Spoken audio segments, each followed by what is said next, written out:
biasa. Kita mulai dulu dengan apa biasanya? Berdoa. Siapa yang bisa pimpin kita dan doa? Oke, doa saja ya. Silakan berkelas.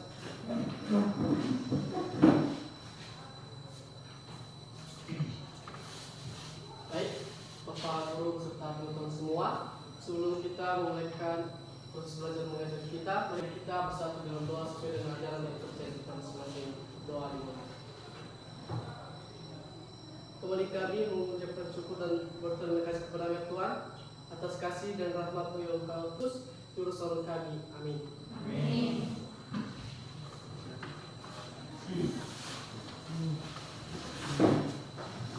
Baiklah anak kami, silakan diperhatikan dulu sekelilingnya apakah ada sampah atau tidak. Kalau ada silakan dipungut dan dibuang di tempatnya. Bersih ya. Oke. Terusnya Bapak akan mengabsen anak kami semua. Saya akan tidak hadir. Silakan didengarkan namanya ya. Oke. Alvan Berkat Lase. Siapa hadir Pak? Anastasia Agustina. Siapa hadir Pak? Aprilius. Siap hadir Pak. Arya Purnama Warubu. Oke, berarti hadir semua ya. Siap, hadir Pak. Jadi kita belajar sekarang. Materi kita sebelumnya apa? Tentang keanekaragaman hayati. Nah, untuk pertemuan kita kali ini kita belajar tentang virus. Ini virus. Ya, pernah dengar nggak kata-kata atau istilah daripada virus? Pernah? Pernah. Di mana biasanya kita temukan virus? Biasanya kalau kita bersin berarti itu virus, penyebab virus. Maka kalau Bapak bertanya sekarang, dari apa yang sudah kamu ketahui selama ini tentang virus? Saya, apalagi dengan pandemi COVID-19 yang saat ini menyebar di mana-mana, bahkan kasus mendunia ini, khususnya kita di Indonesia. Ya kan? Nah sekarang kita bertanya, Bapak bertanya terkait dengan materi kita yang saat ini, apa yang menyebabkan pandemi COVID-19? Siap, saya Pak. Silakan. Siapa namanya? Silakan berdiri. Siap, nama saya Imam dari Waru Pak.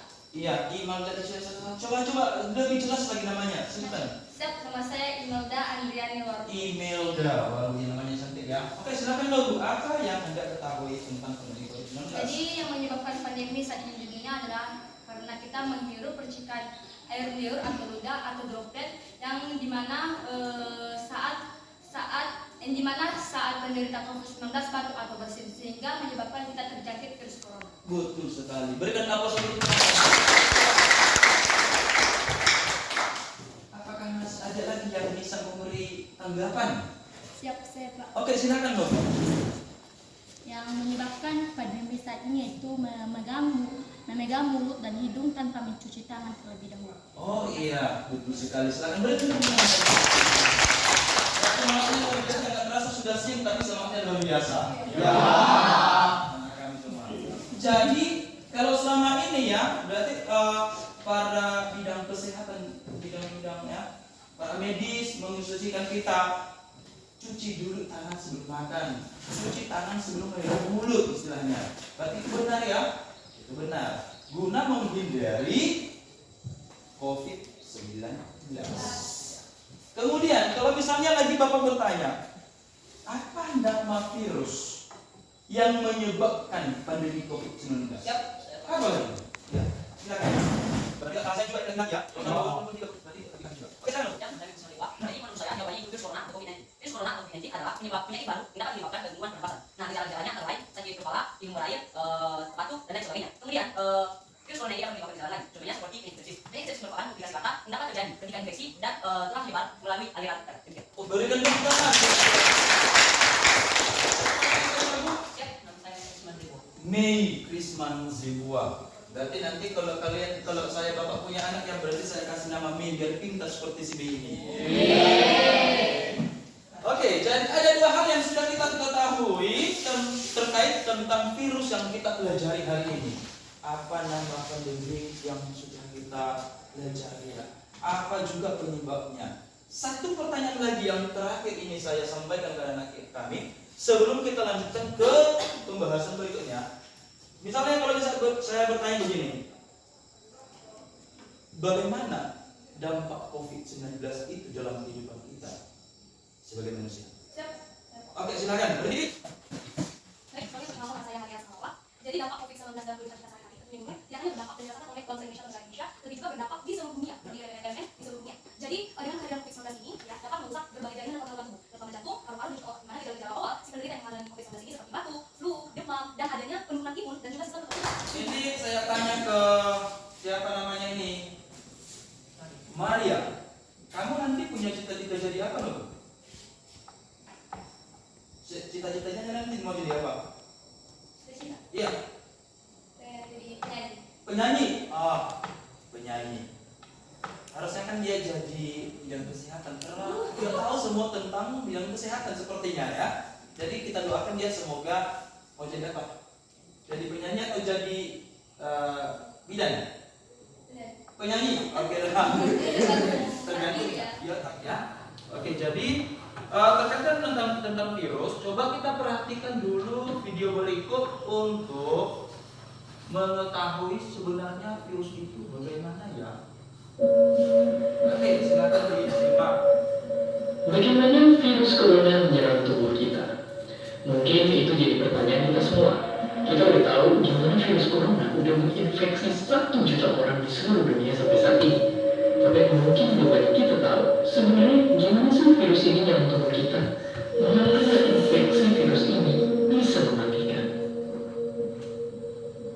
Semua dimulai dari sini. Ketika virus corona masuk ke tubuh kita lewat percikan batuk atau bersin orang yang positif, baik secara langsung atau waktu kita itu budaya yang terkena percikannya dan tidak cuci tangan setelahnya. Kalau begitu, si virus masuk lewat saluran pernapasan dan bergerak terus menuju sasaran utamanya, paru-paru. Disinilah virus yang punya 3 bagian utama ini mulai bekerja. Pertama-tama, protein corona ini akan nempel di paru-paru dengan yang lain yang selnya kaya akan protein ini. Protein ACE2. Kalau tubuh kita ibarat rumah dan virus corona itu perampok, ACE2 itu ibarat gagang pintu rumah kita. Begitu dia nempel, perlahan tapi pasti virus ini akan mendorong masuk ke dalam sel kita. Dan begitu berhasil masuk, barulah aksi sebenarnya dimulai. Di fase ini, tubuh virus corona akan membuka dan sang hacker pun terbebas. Dia akan menghack inti sel sehat untuk menipu sistem imun tubuh kita. Ya, mungkin dengan fakta-fakta baru bikin kita takut dan khawatir. Tapi ingat, kita pun punya cara buat memperkuat daya tahan tubuh kita. Makan makanan bergizi. Ya, bukan lagi sekedar 4 sehat 5 sempurna, tapi ikutilah pedoman gizi seimbang yang bisa meningkatkan imun tubuh kita. Virus corona bisa parah kalau kita emang sakit, tapi kalau tubuh kita sehat, kita punya harapan untuk bertahan. Dan seperti biasa, terima kasih. Maka untuk pertemuan kita kali ini, Bapak akan membentuk kelompok membahas tentang bagaimana sih sebenarnya virus ini, bagaimana klasifikasi daripada virus ini. Jadi kita menggunakan kelompok yang sudah kita susun sebelumnya ya, sebelum pada kegiatan pembelajaran sebelumnya. Mana kelompok 1? Oke, silakan ambil posisi tempat, silakan bentuk kelompok masing-masing. Oke, silakan. Kelompok 1 sampai 7.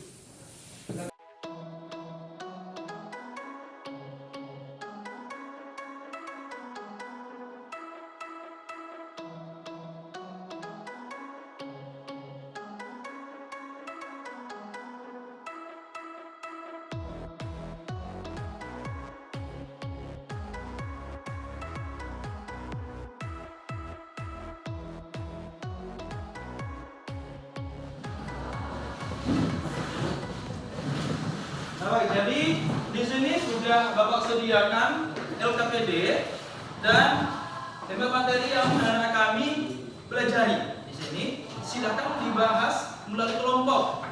Nah, di sini nanti sudah ada LKPD di belakangnya, di belakang lembar ajar, di belakang nanti ada LKPD. Di situ nanti anak-anak kami kerjakan, tuangkan apa permasalahan yang ada pada pembelajaran tentang virus. yang kamu ketahui satu kelompok. Pokok permasalahan yang ada nanti yang dibahas setiap kelompok sudah Bapak sediakan di sini. Jadi nanti kamu tinggal menuangkan apa permasalahan yang ada pada virus, ya. Jadi di sini nanti ada sudah semua. Bagaimana kelompok 1? Kelompok 2? Oke, selamat mengerjakan ya. Semangat. Kelompok 3? Oke. Kelompok 4. Kelompok 5? Kelompok 6? Kelompok 7?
Yang jadi pokok permasalahan untuk kelompok 5 ini adalah tentang klasifikasi virus.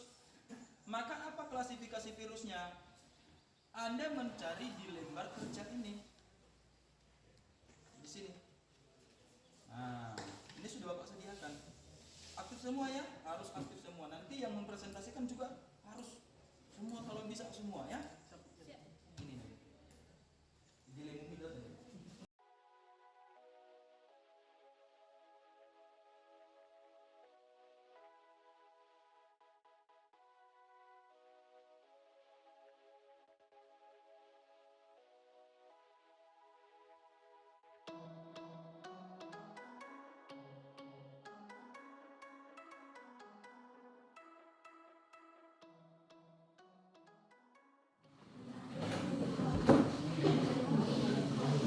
Kelompok lain yang sudah siap presentasi? Oke, sudah bisa. Bagaimana kelompok? Kelompok keempat. Oke, silakan. Mari kita mendengarkan bersama ya kelompok keempat mempresentasikan hasil diskusi mereka kelompok keempat. Oke, silakan. Maju semua, presentasikan apa yang sudah kamu kerjakan.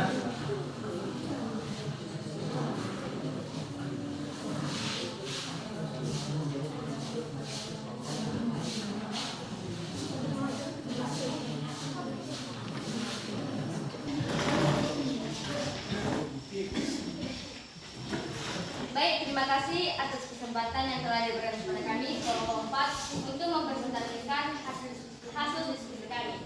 Sebelum kami memulainya, pertama-tama saya akan memperkenalkan nama-nama anggota kelompok saya.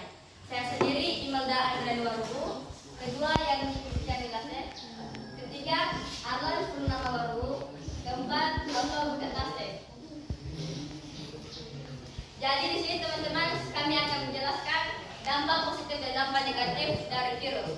Dan dampak positifnya dibacakan oleh teman kami yakni kepada teman kami persilakan. Virus dipasang dalam berdasarkan dari umat atau modifikasi DNA atau RNA yang dilakukan oleh teman kami. Baik, saya akan masukkan tambah positif yang itu virus maka tutup warna positif ini. Masih pada Oke, kelompok? Kelompok 4, berarti dampak positif dan negatif virus ya. Oke, kalau ada kelompok lain yang masih kurang dipahami silakan. Tapi kalau memang sudah dipahami benar sudah dipahami, Oke, kita persilakan mereka duduk. Kalau tidak berarti kita suruh mereka berdiri saja dulu ya. Bagaimana? Ada pertanyaan? Oke, kalau tidak ada, kelompok 4 sudah bagus presentasinya, sudah oke, pemaparannya juga luar biasa. Dan mari kita berikan aplaus untuk kelompok 4. Satu. Baik, terima kasih kesempatan yang telah diberikan kepada kami untuk menyampaikan hasil diskusi kami dari kelompok 1. Terlebih dahulu, perkenalkan nama saya Ferdinand Hase, yang di samping saya Maritis Agung Halawa, di sampingnya Maritis Manzebua. Baik, kami akan membahas bentuk-bentuk virus, membacakan dengan Maritis Agung Halawa. Baik, bentuk-bentuk virus yaitu 1. Helix, 2. Polyhedra, 3. Amplot atau spherical, 4. Kompleks. Selanjutnya ada bentuk bersama kami. Baik, yang pertama itu bentuk-bentuk virus, bentuk dari virus helix. Virus helix ini terdiri dari RNA, capsomer of capsid. Yang kedua itu polyhedral. Bentuk virus polyhedral terdiri dari DNA, capsomer yang berukuran dengan 70 sampai 90 nm atau diameter. Yang ketiga itu amplop atau spherical yang terdiri dari membranous envelope RNA kapsid dengan ukuran 80 sampai 200 nm atau diameter. Dan yang terakhir yaitu virus kompleks. Kelompok 4 melibatkan pertanyaan untuk kelompok 1. Silakan Bu. Siap, terima kasih atas kesempatan yang diberikan kepada kami kelompok 4 untuk bertanya kepada kelompok 1. Jadi pertanyaan kami adalah, apakah virus dengan ukuran yang telah dijelaskan dapat kita lihat secara langsung atau bagaimana cara kita untuk melihatnya? Ya, siap. Baik, terima kasih kesempatan yang telah diberikan kepada saya untuk menjawab pertanyaan dari kelompok 4. Jadi menurut kami di sini itu cara melihat virus dengan ukuran yang paling kecil itu dengan cara tentu kita melihat melalui alat seperti mikroskop. Oke. Apakah jawabannya sudah jelas? Siap, kami dari kelompok 4 menerima jawaban dari kelompok 1. Terima kasih. Kedua. Boleh nanti yang Bu geser ke belakang sedikit ya.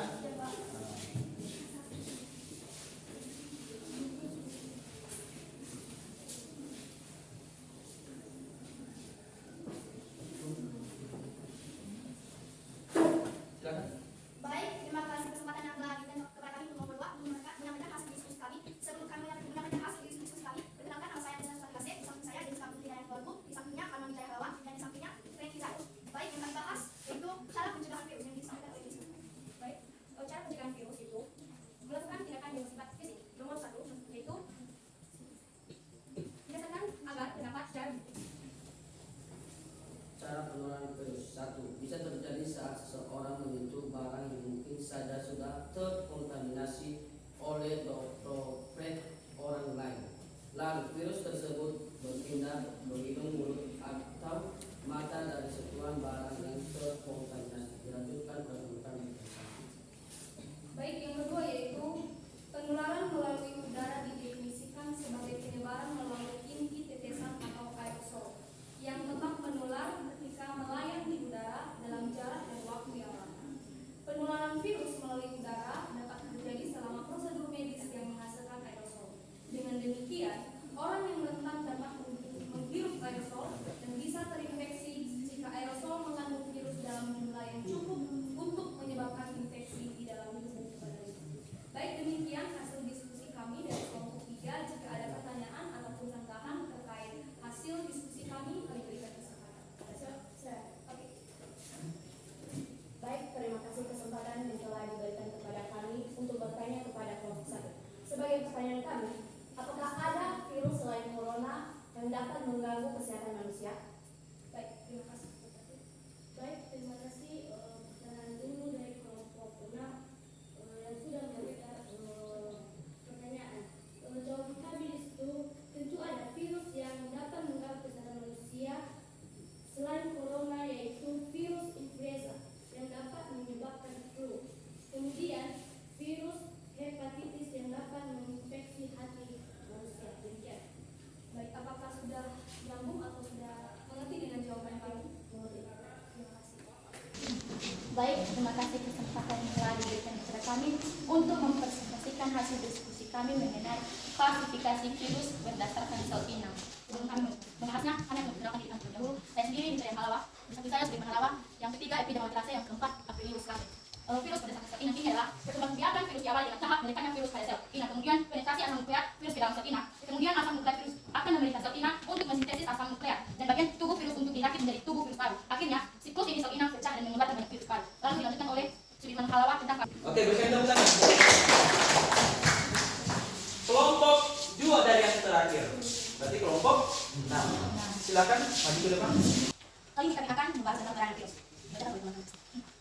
Virus memiliki peranan dalam pengobatan secara biologis, yaitu untuk melemahkan atau membunuh bakteri, jamur, dan protozoa yang bersifat patogen dalam tubuh manusia atau makhluk hidup.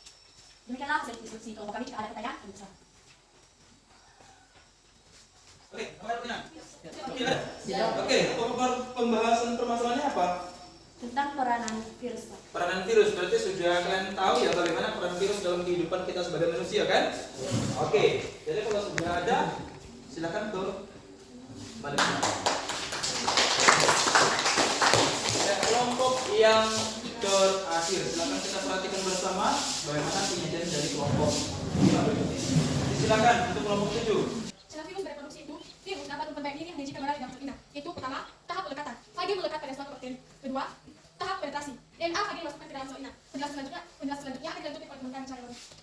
Yang ketiga, DNA fage disisipkan pada kromosom sel bakteri. Yang keempat, kromosom yang telah tersisip profage mengadakan replikasi. Hebat semua ya. Bukan karena sudah kesiangan kan? Ya. Baik, jadi permasalahan dari kelompok 7 ini materi apa? Cara virus bereproduksi.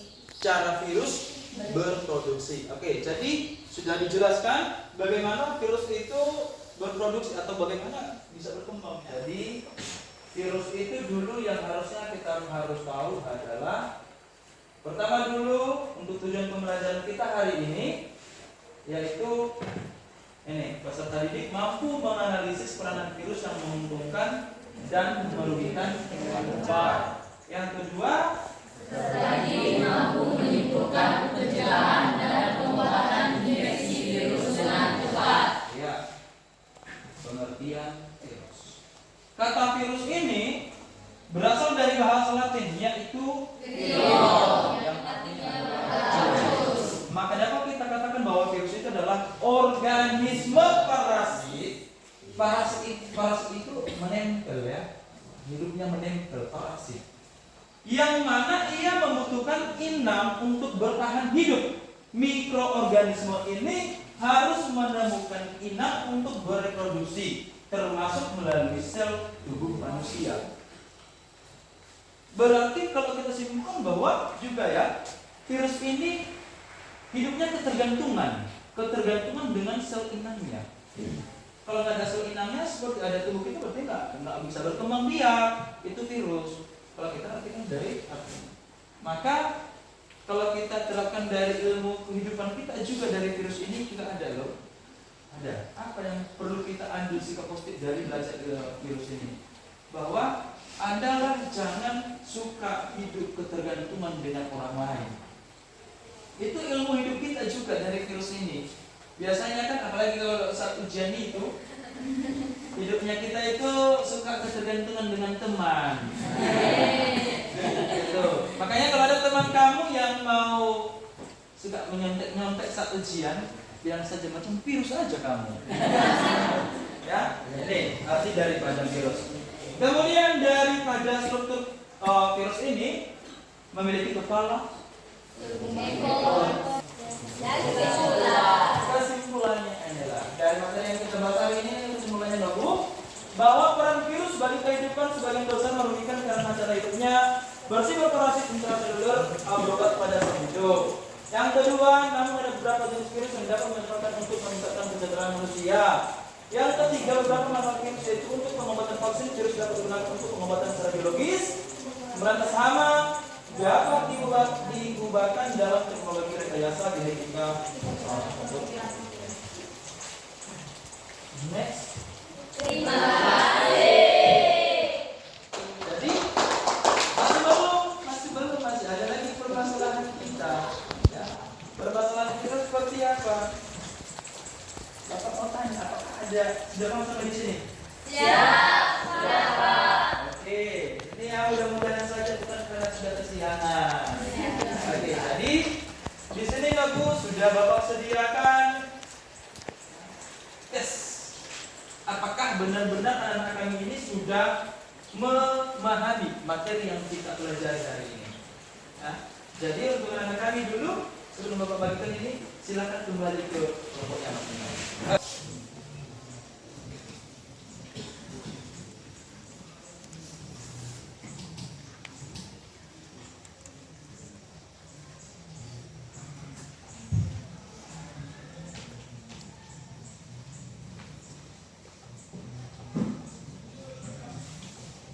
Oke, silakan dikumpulkan. Dikumpulkan.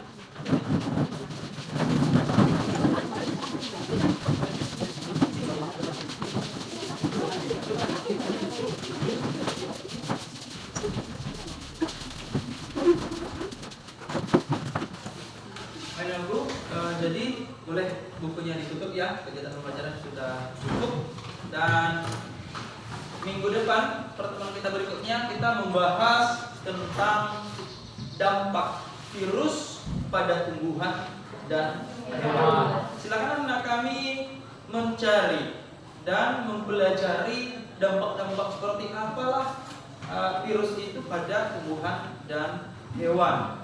Ya.